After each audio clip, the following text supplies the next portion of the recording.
रेखा के पिता दिल्ली में किसी तरह अपने और अपने परिवार का पेट पाल रहे थे, पर एक दिन अरे रमेश, तुम्हारी बेटी के तो समझो भाग्य ही खुल गए। वकील लड़के का रिश्ता आया है। अरे वाह, कब करना चाहते हैं शादी? वो लोग तो जल्द से जल्द ही करेंगे। बाकी शाम को मैंने रेखा को देखने के लिए बुला लिया है। तेरा घर छोटा है तो तुम लोग मेरे घर ही आ जाना।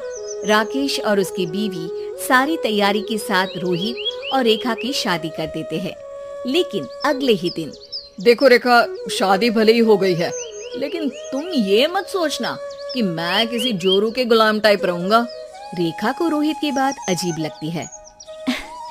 मैं ये तो सोच भी नहीं सकती और ना ही चाहती हूँ, लेकिन शादी के अगले ही दिन इस तरह की बात की उम्मीद भी नहीं थी। रोहित रेखा के मुंह से ये बात सुनकर गुस्सा हो जाता है। अरे, काफी जबान भी चला लेती हो। माँ ने सिखाया नहीं कि पति से कैसे बात करते हैं? रेखा अब चुप रहने में ही भलाई समझती है। रेखा, जल्दी से नाश्ता तैयार कर लो। आज पहला दिन है, सारे काम तुम्हें समझा दूंगी। ये नौकरानी है जो तुम्हें बता देगी कि कैसे कैसे क्या करना है।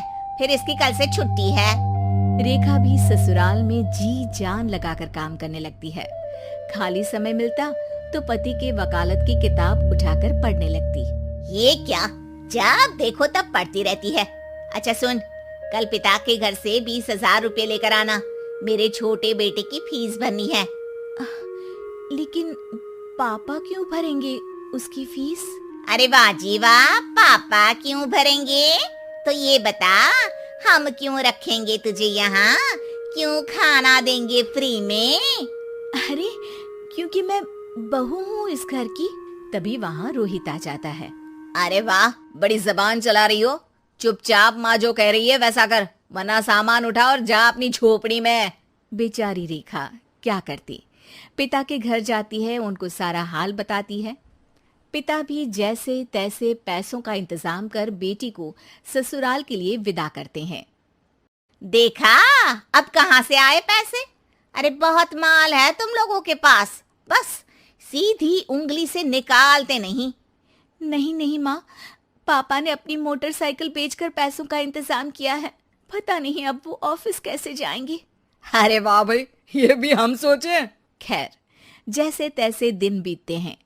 रेखा जहाँ एक प्यारे से बेटे की माँ बनती है, तो वहीं उसका वकालत की किताब में ज्ञान और गहराता जाता है। हे भगवान, बुरे फंसे। ये केस तो लगता है कि मैं हार ही जाऊंगा। देखिए, मैंने आपकी इस केस की फाइल पढ़ी थी। इस केस को जीतना बहुत ही आसान है। वाह भाई वाह, यहाँ वकालत की डिग्री लेकर भी मैं समझ नहीं पा रहा हूँ, और तुमने रोटी बनाते बनाते ही केस समझ लिया। अरे जाओ जाओ, जाकर मुन्ने को संभालो। केस मैं संभालूंगा।